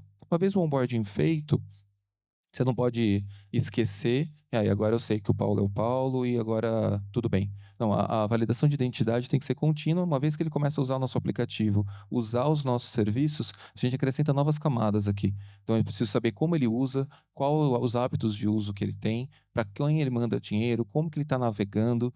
Todos esses metadados e todo esse perfil detalhado de qual eu uso vai ajudar os nossos motores, nossas ferramentas a ter a acurácia necessária para que eu saiba o que é habitual e o que não é habitual do Paulo, que é diferente do que é habitual no habitual do Andes, que é diferente do que é habitual no habitual do Guilherme, e num momento de dúvida, num momento de risco, de golpe, de fraude, de uma evasão de conta, a gente tem um remédio que seja na medida também, que eu não tire todos os acessos do Paulo na primeira suspeita, que eu faça um escalation da solução de acordo com o risco. É um risco de golpe, talvez eu tenha que fazer um pop-up em tela para avisá-lo de que ele está numa situação de risco. Estou com risco de invasão de conta, eu faço um step-up de biometria facial. Se ele é ele se resolve fácil. Se ele não for ele, a fraude está mitigada de uma maneira fácil. Então, acho que o que a gente tem mudado também em prevenção e olhando para os indicadores vai pegar o final da sua pergunta, é usar esse escalation entre negativo, step up e aviso, e os principais métricas são várias, mas eu vou falar duas.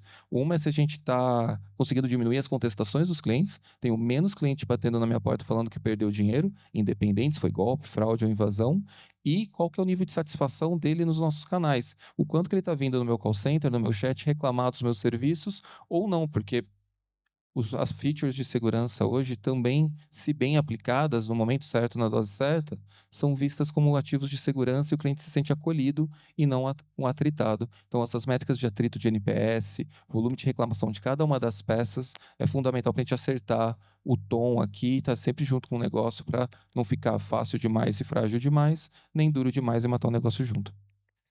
Legal. Renato, a tecnologia vem evoluindo, aparecendo todo dia, toda semana, todo ano. E você, ao aconselhar as empresas, como você tem feito isso para que elas equilibrem a nova ferramenta com sempre uma redução de atrito para o cliente, para conseguir aquele sweet spot nesse equilíbrio? Quando a gente começou a fazer consultoria de antifraudes, a gente tem quase 20 anos nesse ramo, era quase que um palavrão a gente ter discussões como essa. Esses eventos praticamente não aconteciam dessa forma. Então, isso também mudou, né? E uma coisa a gente percebe, independente do tamanho da empresa, tá? As empresas que se adaptam melhor e se dão melhor em cenários de crise, em cenários de ataque ou em cenários adversos, são aquelas que têm a capacidade de testar hipóteses com mais velocidade e mais eficiência, tá? Independente do seu tamanho e do seu nicho de mercado. Eu tenho uma esteira de antifraude, eu tenho uma esteira de onboard, eu tenho uma esteira de validação que funciona de um jeito A.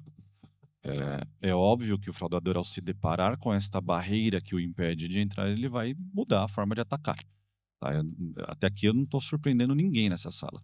O ponto é, se você fazia isso de uma forma A há um ano atrás e continua fazendo da mesma forma a gente não pode acreditar que o fraudador ainda não descobriu uma maneira de burlar. Tá? As grandes empresas, as maiores empresas, todas elas investem em laboratórios. Então, quando você olha para as empresas, você tem lá laboratório de ataque, quem tem banco, agência simulada dentro do próprio escritório e por aí vai. Tá? O próprio Red Team, né, e Blue Team, falando um pouco mais de segurança da informação aqui, já faz isso há muito tempo. Então, como prevenção à fraude, também precisamos fazer isso. O Sweet Spot aqui, ele é vivo, ele é um organismo vivo. Não existe algo que você vai gravar na parede da tua empresa e todo mundo segue aquilo. Isso aqui vai mudar com o tempo. É um alvo móvel. E nós tivemos um evento há 6 anos atrás já, chamado pandemia, e que mudou tudo. Né? Quem não era digital se digitalizou, alguns às pressas. E quando você faz as coisas às pressas, você deixa coisas para trás. A gente estava vendo até agora há pouco uma solução rodar nativamente dentro do WhatsApp com biometria facial. E aí você pensa, poxa, tá, mas eu já tenho a biometria facial. Ok, mas você tira o cliente do canal, qual o risco de injection que isso traz? Então, a gente tem que pensar um pouquinho fora da caixa, porque o fraudador está fazendo isso, está fazendo muito bem feito. Né? E quando a gente fala fraudador, não dá mais para a gente pensar que é um adolescente ou um jovem que está em situação de vulnerabilidade. Nós estamos combatendo organizações muito poderosas, que estão envolvidas em muitas camadas da sociedade. A tecnologia barateou, sim, e para eles isso pouco importa, porque se fosse mais caro, eles usariam do mesmo jeito. Mas eu preciso de alguns conhecimentos ainda específicos. Essas pessoas têm formação técnica específicas. Elas estão mergulhadas nisso. Nós não podemos achar que nós somos os mais inteligentes da sala. Nunca pensem isso. Porque nós não somos. Nós não somos. E nós de novo, tá? A gente está perdendo essa batalha. Então, o conselho que eu dou aqui para todas as empresas que a gente trabalha é: tenha capacidade de se adaptar. Né? Tem 2 frases que eu gostaria de citar aqui para fechar minha fala, que uma é do Einstein, que ele diz que fazer a mesma coisa em 2 hipóteses e esperar resultados diferentes é insanidade. Então, se a gente continua fazendo as mesmas coisas e olhando para o nosso resultado e esperando um resultado melhor, esqueça. E a outra coisa que aí eu vou citar Darwin, falando de evolução, ganha esse jogo quem melhor se adaptar, quem melhor evoluir. Como nós estamos evoluindo? Como nós, como mercado de prevenção à fraude, profissionais desse meio, vamos evoluir. O Brasil, não sei se já sabem disso, mas as empresas de fora olham para o Brasil, para os profissionais do Brasil, com olhos de admiração. Né? O Anders falou agora há pouco sobre um caso que ele expôs lá nos Estados Unidos e que hoje nós ainda estamos muito à frente do resto do mundo. Nós estamos falando de países de primeiro mundo. Não vai ter um salvador, gente, que vai vir aqui e vai falar agora acabou, o Brasil está seguro, todo mundo vai dormir tranquilo. Somos nós quem temos que criar isso. Se nós não criarmos mecanismos de defesa capazes de lutar contra esta força chamada crime organizado e fraude como um todo, a gente vai sucumbir. O último dado aqui, o número de golpes e fraudes ele cresce mais do que o PIB há pelo menos uma década. Não dá para a gente ignorar este número. Nós estamos perdendo a luta. Nós precisamos fazer diferente. Não é só fazer o que o coleguinha do lado da casa do lado faz. Nós precisamos, como mercado, evoluir. E se tem um país no mundo que consegue fazer isso, é o Brasil. Porque nós temos um nível de profissionais aqui, um nível de ataques também, né, para a gente poder botar em prática essas coisas todas, diferente do resto do mundo. Tá? Então, o conselho vai nessa linha. Tá? Anders, tem muita gente, muito usuário que quer, exige, prefere utilizar canal alternativo, como é o caso do WhatsApp. Ele não é proprietário de nenhum banco, né? E como é que você avalia a validação de identidade nesse ambiente de forma que isso seja resistente a falsificações, em conformidade com as regulamentações e nativa no chat? Bom, a gente respondeu parte na apresentação, né? A parte de é viável fazer, existe uma forma de proteger e isso é um trabalho contínuo. Talvez eu vou aproveitar o tempo de fazer uma provocação, estamos aqui para isso, dizer que o canal WhatsApp não é só, é um canal tipicamente de chatbot, né, que é utilizado dessa forma. E existe um termo no mercado que é Know Your Agent, conhece seu agente. E quando fala agente, não é a pessoa real, né? Estamos falando de um chatbot onde alguém criou um agente que está conversando via esse chatbot, via o canal de WhatsApp. E esse agente é um software, né? É uma inteligência artificial que não paga multa, não é responsável, não vai por prisão, não tem, assim, quem é responsável, né? Então, Know Your Agent, o conceito Know Your Agent é o conceito de alguém que cria um agente, que conversa com tem que estar responsável, ou temos que saber quem é essa pessoa. E como fazer isso? Eu acho que não existe protocolos unificados no mercado ainda de como controlar isso, porque está se espalhando. Qualquer um desenvolve um agente hoje em dia. Então, quem está por trás do chatbot, eu acho que é um grande desafio daqui nos próximos meses, anos. Eu acho interessante fazer isso, e a validação de identidade é só um pedaço disso, né? Tem que ter um ser vivo, né, por trás, autorizando esse agente que está conversando com a gente de fazer uma transação, etc, etc. Então, a provocação é essa, né? Esse conceito de Know Your Agents, eu acho que vai ser num coisa que no nosso mercado que a gente vai discutir bastante, como controlar isso de forma segura. Obrigado, Anders. Nosso último bloco aqui sobre o futuro da identidade, Guilherme. A fraude é um evento onde você tem inteligência artificial contra inteligência artificial, às vezes. O que você poderia contar de que vocês estejam estudando, investigando no Santander para se antecipar nessas batalhas aí de IA contra IA? Olha, essa é a batalha que a gente gostaria de ganhar, porque se a gente acertar, resolvia o problema, né? Era ser a famosa bala de prata que não existe. O que a gente tem feito é um pouco bem alinhado com tudo que todo mundo trouxe até o momento. Investir em pesquisa, investir em uso dessas novas tecnologias assim que elas saem, para que a gente não seja surpreendido. O colega trouxe aqui o ponto fundamental, que é a velocidade na resposta. Não só saber qual é a resposta, mas como usá-la. Então, nesse mundo onde a IA, cada dia, ela evolui numa velocidade que a gente nunca viu nada evoluir tão rápido, a gente vai ter que se reinventar. Estou olhando para o meu time de tecnologia aqui na frente, né? E a gente vai depender cada vez mais deles para que a gente consiga fazer mais coisas mais rápido, mais barato, para nessa batalha de xadrez que a gente faz com os fraudadores, a gente não tenha 5 movimentos para trás. Explicitamente, para dar um exemplo, eu vou, aproveitando até o fórum, a gente evoluir as nossas identificações de deepfake. Está cada vez mais barato, mais rápido, mais amplo. Então, todos os bancos dependem fortemente da validação de biometria facial para entregar um serviço para o cliente. Hoje está todo mundo digital. Ninguém imagina voltar ao mundo de 2020, pré-pandemia. Você quer começar a usar o teu aplicativo do banco, vai até um ATM. Se a gente fizer isso, caos, né? É impensável. Parece que foram os nossos avós que fizeram isso e era a gente há 7 anos atrás. Então, isso não tem como fazer isso sem biometria, e a biometria tem que continuar segura e continuar evoluindo. A gente teve várias outras tentativas de autenticação que não vingaram, ou foram bypassadas, ou o cliente não adotou, que no Brasil o cliente aceitou bem a biometria facial. Então, acho que, pensando no futuro próximo, usar muito tempo, investimento e as melhores mentes que a gente puder para manter a biometria segura. Legal, obrigado. Guilherme, eu sei que você tem um compromisso a seguir, e vou passar a palavra aqui para o Renato também ainda nesse tema, porque a IA generativa mudou as regras da fraude de identidade, Renato. Como advisor, que camadas de segurança você considera inegociáveis num fluxo de onboarding hoje para neutralizar deepfake, e que papel a biometria de próxima geração pode desempenhar nos próximos anos?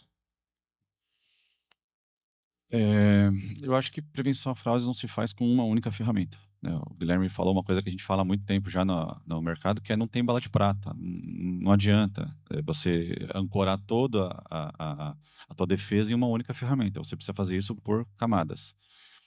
E eu gosto muito de ver provocações como que a gente viu hoje, de que uma ferramenta de biometria facial também está olhando para o device. E uma ferramenta de device também está olhando para, por exemplo, dados que eventualmente o cliente tenha, né? Eu estou conversando com uma outra empresa esses dias e ela falou assim, poxa, eu olho para o CPF, eu falei, mas poxa, todo mundo tem o CPF de todo mundo, tá vazado, né? Ela falou, mas como é que você digita teu CPF? Normalmente de 3 em 3, dando uma pequena pausa. Ou você copia e cola teu CPF, raramente. Então, a forma com que você interage também diz muita coisa.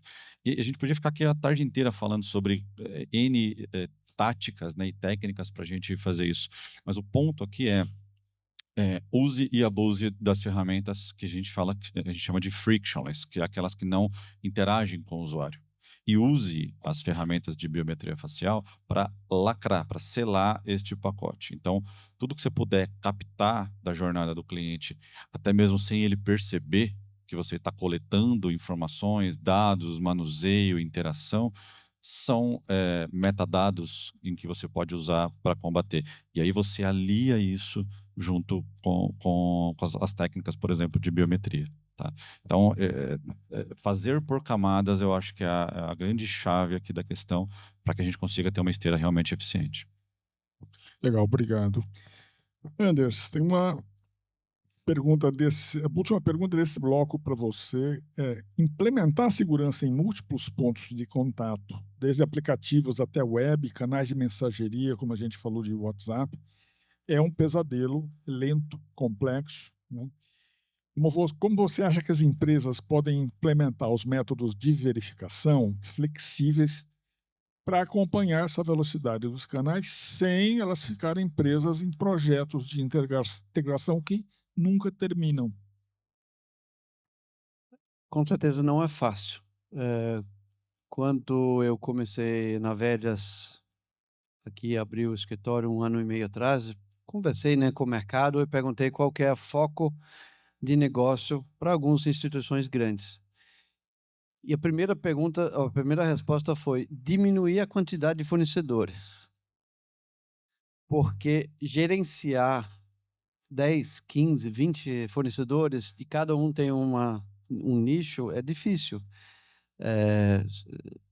Então, o fornecedor que tem uma ampla gama, né, mas ainda se atende de mais ampla forma, é uma maneira de abordar isso, né? Outra coisa é orquestração. né, decidir em que momento eu uso um fornecedor ou outro. Então, muitos clientes nossos têm múltiplos fornecedores para a mesma finalidade, né? Então, eles entendem isso como uma forma de contingência, mas também uma proteção, que o Guilherme colocou em camadas, mas eu não vou colocar todos os ovos em uma cesta somente. É uma estratégia aí para essa resposta, né? Então, eu não vou me estender mais, eu queria que talvez fizesse, o Guilherme vai ter que sair, mas eu acho que esse é o ponto, né? De trabalhar com vários fornecedores e trabalhar com alguém que cumpre mais, não somente um pequeno aspecto.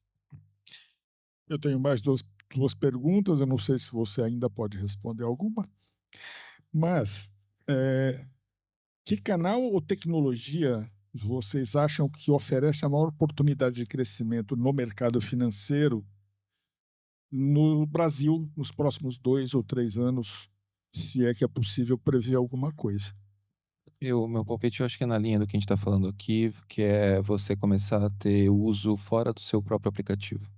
Então, a gente está trazendo aqui o WhatsApp como um exemplo de uso externo, mas ele é só um dos. A gente vai ter as IAs agênticas, a gente vai ter outras formas de navegação onde o cliente vai estar. A gente tem a Alexa já fazendo transação financeira para tangibilizar isso. E em se integrar com sistemas que não são seus é sempre um desafio em prevenção a fraudes, porque por natureza você começa com menos sinais. Mas o cliente está lá, o cliente quer usar, a gente tem que se reinventar para manter essa integração de múltiplos aplicativos e devices e formas de atuação da melhor maneira possível, da maneira mais segura e com o menor atrito. Acho que no futuro imediato eu vejo esse desafio. A vida não é fácil, né? Ainda assim, em cima desse ponto, o que a gente vê muito no mercado, num histórico mais recente, é o uso de empresas, né? São fraudes de pessoas jurídicas, principalmente as pequenas e médias. É muito mais difícil você fazer proteção, né, de identificação contra empresas. E quando você fala de empresa, normalmente flutua abaixo do radar. Vou dar um exemplo. Poxa, para uma pessoa física, um Pix de 100 mil já no limiar ali da noite parece estranho, talvez para a maioria dos bancos de varejo. Para uma empresa isso é super comum. E dinheiro é dinheiro, não importa se vai passar pela conta da PF ou da PJ. Então, a gente vê isso acontecer em larga escala no Brasil. Eu acho que cada vez mais as fraudes também estão passando para este canal. Eu vejo poucas iniciativas voltadas, ou um volume menor do que deveria ser, de iniciativas voltadas para a proteção das pessoas jurídicas, em especial as PMEs. E não sei se todo mundo sabe, mas a cada R$10, R$1 vem de uma PME sem proteção de fraude. Nós estamos falando de 10% do PIB descoberto. Tá? Então, é óbvio que isso aqui vai ser explorado e vai acabar acontecendo em larga escala. Então, eu concordo com o Guilherme, acho que canais fora do seu app de relacionamento vai acontecer e muito. A gente tem iniciativas como o Open Banking, que há 10 anos atrás era inviável você ter esse tipo de conversa com os bancos e hoje já é uma realidade.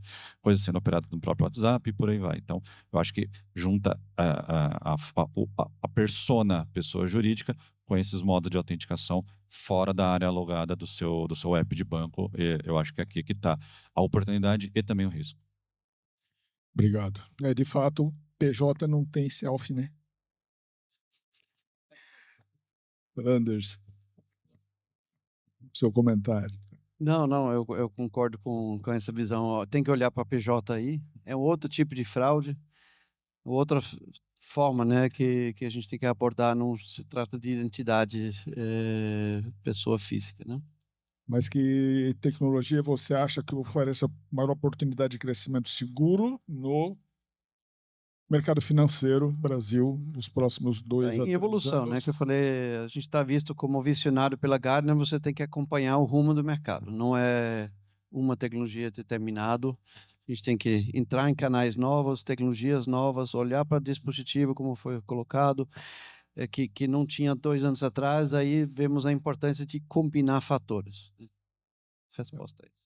E por último, eu vou pedir a vocês que cada um diga o que vocês aconselhariam para a nossa plateia no futuro para a continuidade e crescimento dos negócios. Também essa pergunta simples, mas difícil de responder, né? Bem tranquila de responder. Minha sugestão é manter a conversa o mais fluida possível com os times de negócio, para que os produtos já nasçam numa cultura de shift left, que a gente, quando tem uma ideia, a gente já está junto com eles, pensando em como tornar essa ideia segura. Quanto mais tarde o time de prevenção a fraudes for envolvido nessa ideia, maior a chance de ele nascer torto, caro, ou a gente perder o timing. Eu acho que para deixar num tweet a prevenção à fraude e área de negócio tem que estar de mão dada desde o inception da ideia. Legal, obrigado. É o conceito de segurança by design, né? Exato. Eu acho que isso é fundamental no mundo moderno. Não dá mais só pensar numa área de antifraude trancada numa sala onde ninguém se conversa, isso não existe mais.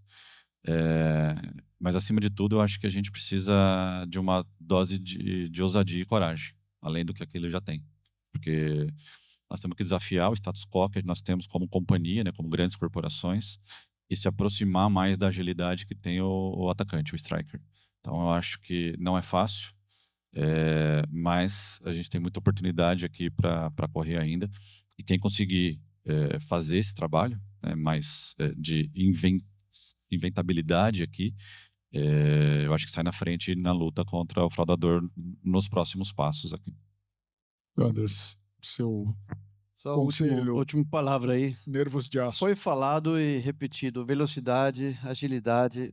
O mercado precisa trabalhar com fornecedores para que os dois lados agem em conjunto e com a velocidade necessária. Se fica naqueles modos operantes antigão de fornecer, testar, homologar, e aí nunca vai para frente, né? Se cada atualização demora 2 meses para colocar em produção, já era, né? Já passou. Então, agilidade, como fazer isso, aí o mercado, né, fornecedor e mercado tem que conversar mais em conjunto para ver como fazer isso ainda melhor do que 3, 4, 5 vezes mais rápido do que a gente está hoje. Muito obrigado, cavalheiros, pelo compartilhamento do conhecimento e inteligência. Muito obrigado. Eu que agradeço a todos pelo tempo, pelo convite.